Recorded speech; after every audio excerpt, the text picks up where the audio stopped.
just want to, you ask the questions, Yeah. because I'm just going to, I'm not a leader discussion kind of guy. Let's have a little look at your pack. Yeah. So we're rolling. Sweet.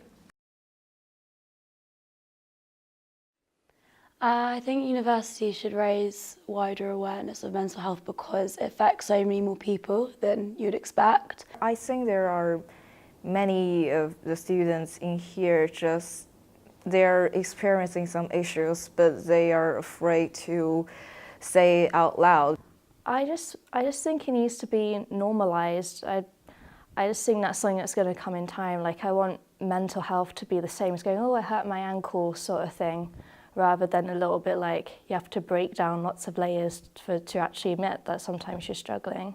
The university does do a lot, but I think in terms of universities all across the country, more needs to be done to make it to remove the stigma that is sometimes placed with it. Mental health is something that needs to be treated more delicately, and so I think there just needs to be more assurance and more explanation of what it's like. I think it's important that people know it's not just somebody sitting in a corner being quiet, that it is usually the people that are smiling, happy, trying to make everyone else happy but themselves.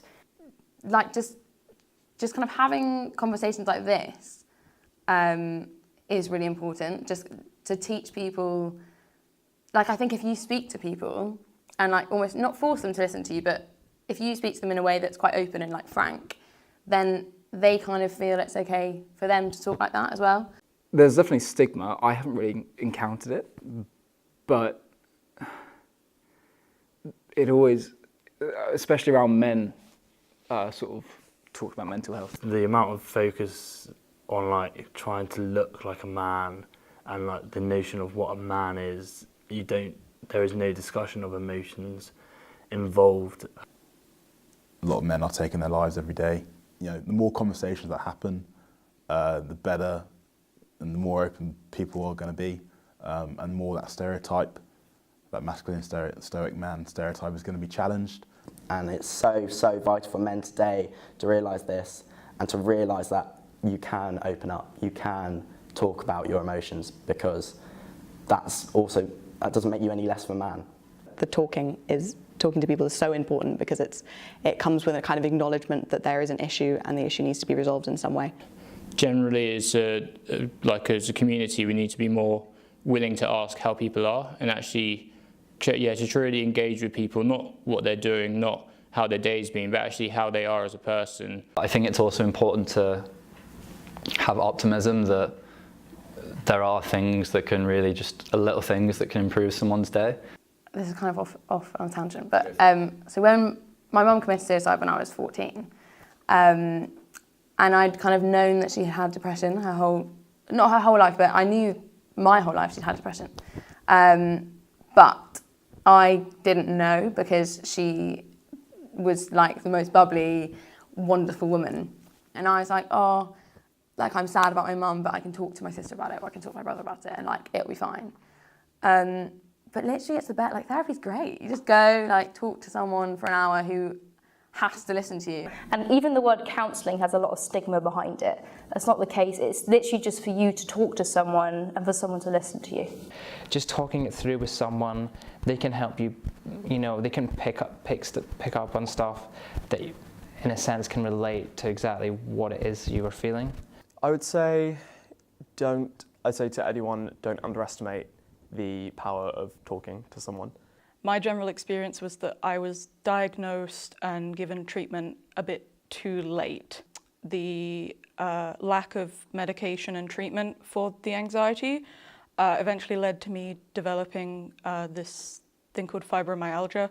If the social structure around me had permitted me and made educating myself and seeking help easier, I don't think this would have happened. I definitely had anxiety from the age of about 14, 15, and I didn't know, and I just thought I was crazy. I'm not gonna lie, like I thought that the feelings that the way I felt wasn't justified. I feel like that wouldn't have happened had I been educated about it from a long time. But looking at it now, like I still struggle with depression, but I see what that's done in my life. I see where it's taken me, that it's taken me to a university I wouldn't have originally gone to do a course I wouldn't have originally done. And so I think just having the perspective that even though it feels like what you're going through is the worst thing in the world, actually good things can come of it, and just pulling through, you begin to see more and more of those take shape in your life. And since being diagnosed, a lot of things in my life I thought would change, but actually most of it stayed the same. Apart from that, I'm doing a lot better.